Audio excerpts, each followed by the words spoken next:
Nós estamos vivendo o mês de setembro. Na nossa igreja a gente coloca em destaque a palavra de Deus, a Bíblia Sagrada, como alimento diário para um ser humano. E mês de setembro também é chamado Setembro Amarelo. A gente percebe o aumento do número de suicídios. E por isso existe uma movimentação geral para prevenir, para conscientizar as pessoas sobre tudo aquilo que pode acontecer na vida de uma pessoa. E nós, na Paróquia da Ressurreição do Senhor, estamos realizando diversas palestras, justamente trazendo um olhar profissional e também um olhar espiritual para esse assunto. Quem está conosco hoje aqui é a psicóloga Carla, doutora Carla, que atende também aqui na Paróquia da Ressurreição e ajuda muitas pessoas nessa questão: depressão, medo, dificuldade de lidar com diversos problemas, com diversas situações difíceis. Por isso, agora convido ela para partilhar conosco um pouquinho sobre esse assunto tão importante para o dia de hoje. Boa noite a todos, boa noite, padre, boa noite, Caian, que está ali ajudando a gente. Então, o suicídio realmente ele tem aumentado, né, hoje, ultimamente, e tem vários fatores.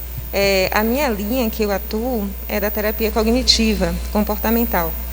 Então, dentro da linha da terapia cognitiva comportamental, a gente acredita que existe, nós ao longo das situações que nós vivenciamos na vida, né, a gente cria crenças que são verdades, nós criamos como verdade nossa, né?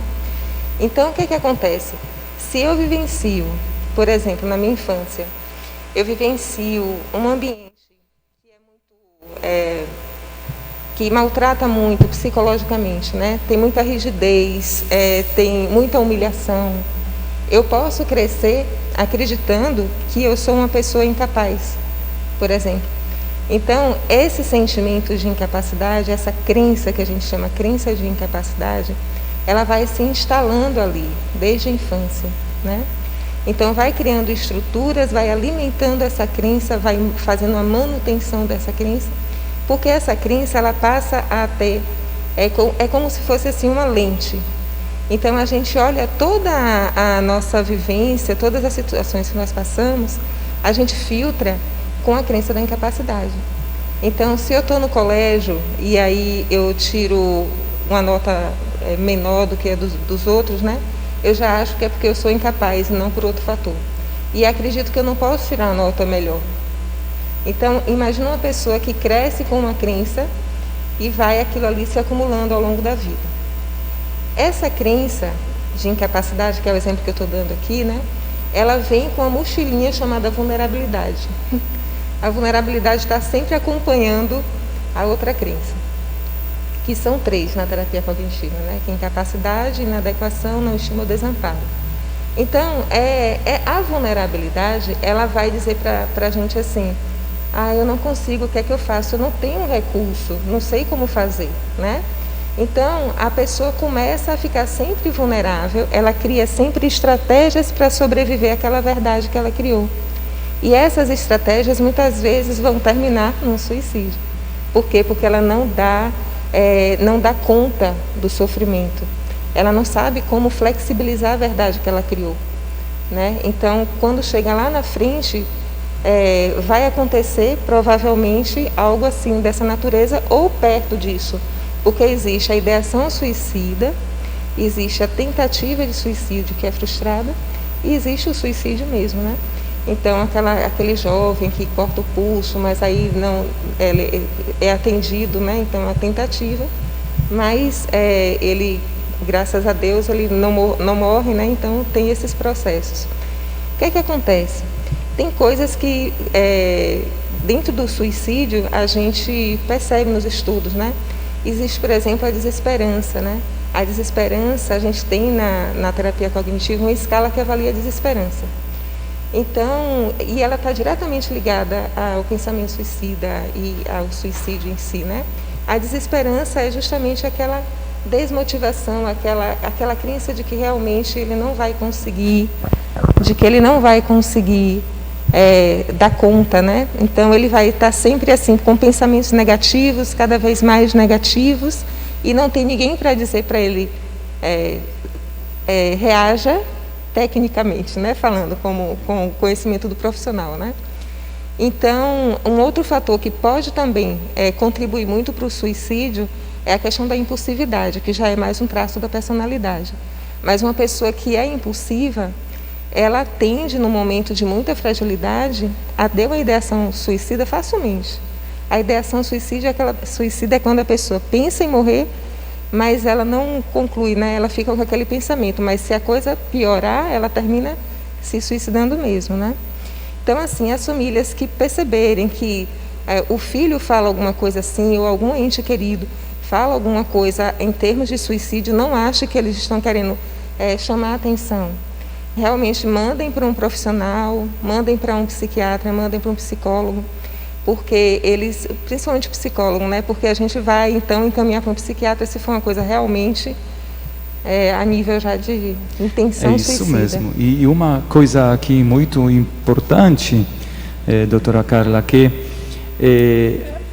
nós padres que estamos fazendo direção espiritual, nós padres que estamos atendendo as confissões, a gente precisa de vocês, a gente precisa dos profissionais, porque muitas vezes a gente se encontra com uma situação dessa, e nós como sacerdotes, como missionários, a gente tem como ajudar sim, no lado espiritual, que é muito importante, muito importante. Essa pessoa, para acreditar que é amada por Deus, que existe um Deus que ama, que existe um Deus que sofre com ele, que existe um Deus que acompanha os passos dessa pessoa, é muito importante. Porém, existe também o lado profissional. E por isso eu falo que a gente precisa ter essa parceria. Sim. Eu sempre quando me encontro com uma pessoa assim, eu sempre, né, busco justamente ajudar também, direcionando para um psicólogo, para um psiquiatra, para uma pessoa especializada. Porque às vezes a família pensa que pode ser só lado espiritual. Se é só lado espiritual, a gente sente, a gente percebe que é somente lado espiritual. Mas na maioria das vezes existe o outro problema. Existe uma dor no coração dessa pessoa, e por isso a gente precisa de uma ajuda profissional, um profissional que vai justamente devagarzinho ajudar essa pessoa. E nós da nossa parte também queremos ajudar. A gente pode e deve ajudar as pessoas nesse sentido espiritual, porque muitas vezes essas pessoas chegam esvaziadas, né, com o coração vazio. Realmente não tenho mais nenhuma gota de Deus no meu coração. E a gente precisa ajudar essas pessoas a reacender a esperança, a fé, a acreditar mais uma vez que existe um Deus que ama. Sim, com certeza. E para a gente aqui, essa gravação vai aqui para o pessoal da igreja, né? Então, é muito importante essa questão da espiritualidade com o emocional, né, com o psicológico, porque nós somos um ser humano cheio de nuances, né? Então nós temos os dois lados. A gente não pode separar o espiritual do psicológico. Inclusive tem coisas assim que até quando eu dou aula eu falo, né, para os meus alunos que são religiosos, né? Eu falo isso com eles. Quando a gente, por exemplo, se a gente precisa se vigiar, eu não quero cair no egoísmo, né? Então, saber identificar o pensamento, que é uma coisa da terapia cognitiva, é muito importante, porque assim como você identifica um pensamento automático negativo, que a gente chama na terapia cognitiva, que é uma distorção, a gente pode identificar também uma distorção espiritual. Com certeza, com certeza. Né? E eu falo, o importante é ajudar essa pessoa. Né? A gente não pode ignorar os sinais. Né? Aqui é um apelo para a família, para os pais, para os amigos, né? Para os avós. Às vezes a gente ignora, né? Os pequenos sinais que seu filho, sua filha, neto, alguém da família, alguém do grupo de amigos está justamente nos dando. Sim, verdade. Alguém vai dizer, não, mas ele está querendo chamar a atenção. Será? Eu falo que a gente precisa ficar atentos, né? E eu coloco aqui justamente a pessoa de Jesus. Jesus ficava atento. Sim. Jesus não deixava de falar, de escutar. Ele sempre estava pronto para ajudar. Disponível, né? Disponível, disponibilidade, né? Para justamente salvar uma vida, né? Porque pode ser um sinal pequeno para algumas pessoas, é um nada. Mas para essa pessoa que se encontra justamente nesse momento de dor, de tristeza, de aquele peso que carrega, como você, doutora, falou, dessa mochilinha nas costas, né? A gente carrega uma coisinha nas costas e isso começa a pesar. A gente cresce, mas aquela mochilinha se torna cada vez mais pesada. Fica mesmo. Cada vez mais pesada. E também assim, essa questão que a gente está falando assim, da gente estar sempre prestativo, né, a qualquer um. A gente muitas vezes não é prestativo aos nossos mais próximos, sabe, que estão na casa da gente, que estão na paróquia, que estão na comunidade da gente, né? Então a gente tem que estar. Por quê? Porque a gente tende a julgar, né? A gente tende a julgar porque convive sempre com eles. Então a gente está sempre achando isso, achando aquilo. Não acha, só conversa. Não julga, sabe? Só faça, conversa. Porque muitas vezes é só disso que a pessoa está precisando. É só poxa, eu não imaginava que meu pai, que minha mãe ia me ouvir agora. Porque inclusive existe isso. Os pais às vezes eles são tão ocupados, sabe? E a coisa fica tão no automático que, ou o marido também, né, com a esposa e tal, que não ouve. Comigo já aconteceu isso em casa. Rafa falava assim, mãe, eu falei, você não ouviu? Não. Eu não ouvi mesmo, porque a gente fica no automático. Então a gente precisa estar atento para abrir os ouvidos do coração, os ouvidos mesmo da alma, para ouvir a alma do outro, entende?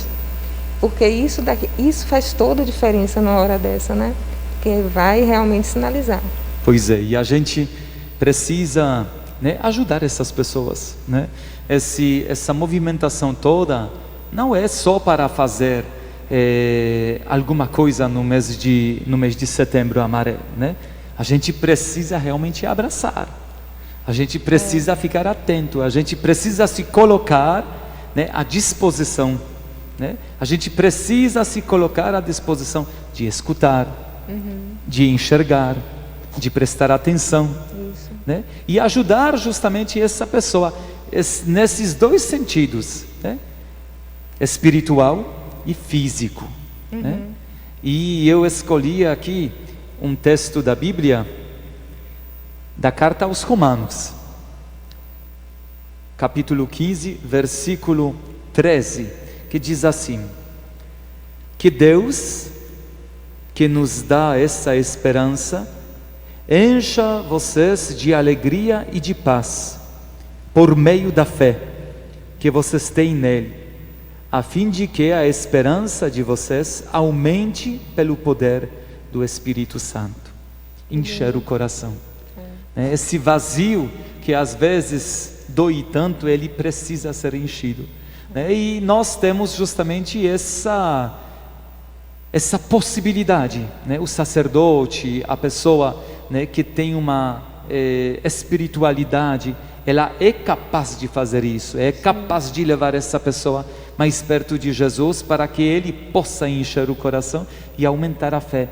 E claro, né, em parceria com psicologia, com um profissional que também vai justamente ajudar a pessoa compreender certas coisas, se livrar de certas coisas. Não sei se eu estou falando, né, Tá falando certo. certíssimo, tá certíssimo. Mas, Inclusive, essa questão do vazio que você falou aí, isso é da vulnerabilidade também, né? Muitas vezes, esse vazio vem das significações também. Então, é aquela pessoa que se acha um nada, por exemplo, e se eu sou um nada, eu não sou amado por ninguém. E se eu não sou amado por ninguém, eu não tenho afeto, eu não tenho... Aí essa pessoa, ela vai, qualquer sinal de... É aquela pessoa que se apega a qualquer pessoa, que se apega, sabe assim, que vai... Ela grita por isso, mas ela não sabe o que fazer com isso. Entende? É uma crença de afeto, né? A questão da estima, de desafeto, no caso. Então, assim, esse vazio, ele existe mais do que a gente imagina, né? E é preciso que essa pessoa, na terapia, ela vai entender da onde surgiu o vazio, ela vai entender o momento que isso acontece, o que fazer com ele, por que ela distorceu, sabe? Então, assim, é tão importante. O psicólogo, ele tem um papel muito importante. Psicólogo não é para maluco, gente. Psicólogo é para pessoas saudáveis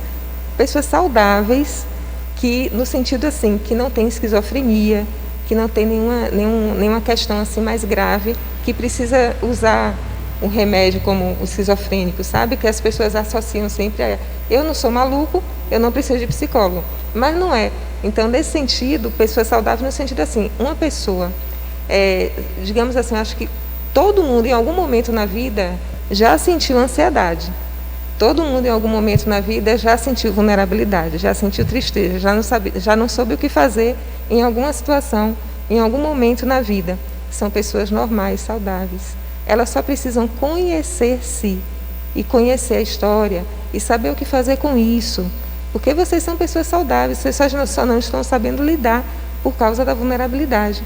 Mas se a gente não cuida, a mochilinha pesa mesmo. E existe um certo preconceito, né? Quando se fala, né, do psicólogo, de uma visita, então realmente a gente já bota aquela plaquinha maluco. Né? Desculpe pela expressão, mas tem muito isso. Muita gente fala, né? isso. E como a doutora falou aqui, não é para isso. É justamente, simplesmente a gente precisa de uma ajuda para esvaziar. Não chegar no ponto do suicídio, isso, né? isso. Quer ver uma coisa? O perfeccionismo. No Japão tem uma cultura do perfeccionismo, né? Aquela coisa assim bem forte mesmo. Então, o número de suicídio no Japão é impressionante. Por causa da cultura mesmo. E o perfeccionismo é um dos fatores. Você vê uma coisa simples, todo mundo tem perfeccionismo, eu tenho. Todo mundo tem perfeccionismo. Mas acontece que se ele chega num nível que pode, assim, que afeta a vida da pessoa, ele precisa de um psicólogo. Entende? Então, o perfeccionismo pode causar suicídio, para você ter ideia. Né? Então, dependendo de como a pessoa arruma, porque tem a subjetividade, né? Então, cada pessoa arruma de um jeito, cada pessoa vai enxergar de um jeito, sentir e agir de um jeito diferente, com o mesmo perfeccionismo. Pois é, então aqui nós queremos justamente lançar, né, esse pedido de ficarmos atentos, né, com a nossa vida, mas também com a vida do próximo, daquelas pessoas que você, doutora, falou, que ficam mais perto de nós. Exatamente. Da casa, né? Para a gente ficar atentos, para a gente ficar dispostos também, para ouvir, para acolher, para conversar. Né? Então, é o nosso pedido a todos vocês que nos acompanham nas redes sociais, e que o nosso trabalho, o trabalho, né, dos profissionais nessa área, ajude as pessoas. É tão bonito, né? Quando você vê a pessoa se recuperando, saindo, se tornando cada vez mais leve. Olha, eu já tive pacientes suicidas que chegaram no meu consultório e que, no final, eles devolveram cartas que tinham feito para, sabe, que estavam já com a intenção mesmo, né? Então devolveram o chumbinho, devolveram as cartas e tal, porque ele entendeu o que estava acontecendo. Olha só, ele entendeu o que estava acontecendo. E ele pôde simplesmente dizer assim, gente, eu não preciso fazer isso, porque o suicídio é exatamente o auge da vulnerabilidade, eu não sei o que fazer. O escorpião, ele faz o que quando está ameaçado? Ele se mata, se ferrou. Né? Então a gente é mais ou menos assim, se a gente não sabe, não todo mundo, mas aquelas pessoas que têm alguns fatores que podem levar a isso. Então é muito gratificante realmente saber que se você procurar um profissional, se você tiver com esse vazio, com essa dor, sabe? Se você não quiser falar com ninguém de casa, fala com um amigo, fala com um padre, fala com alguém que possa ajudar vocês, que possa encaminhar vocês para um psicólogo. Aqui na Paróquia de Ondina a gente tem vários psicólogos que trabalham voluntariamente, né? Então vocês podem de repente conversar um pouquinho com a gente. Às vezes é uma conversa só, que vocês entendem, que vocês, sabe, abrem a cabeça, né? É isso mesmo. E uma coisa assim para a gente encerrar, que a gente fala isso na igreja, né? Mês da Bíblia, setembro. Mas não é que a gente só tem que ler a palavra de Deus ou se alimentar com essa graça que é a palavra de Deus no mês de setembro, né? A igreja coloca um mês específico para isso, para mostrar a importância desse alimento cotidiano, diário. A mesma coisa com o mês de setembro amarelo, né? Não é que só em setembro nós vamos cuidar, vamos falar e vamos prestar atenção. Não, na vida cotidiana, no nosso dia a dia. Porque a gente se encontra com tantas pessoas, né? No decorrer do ano, no decorrer da vida, e nós precisamos justamente ter esse olhar carinhoso, amoroso, exatamente, compreensivo, né? Para justamente salvar as vidas. É isso mesmo. Doutora Carla, muito obrigado. Por nada. Que Deus te abençoe. Abraço forte para todos vocês que nos acompanham nas redes sociais. Deus abençoe.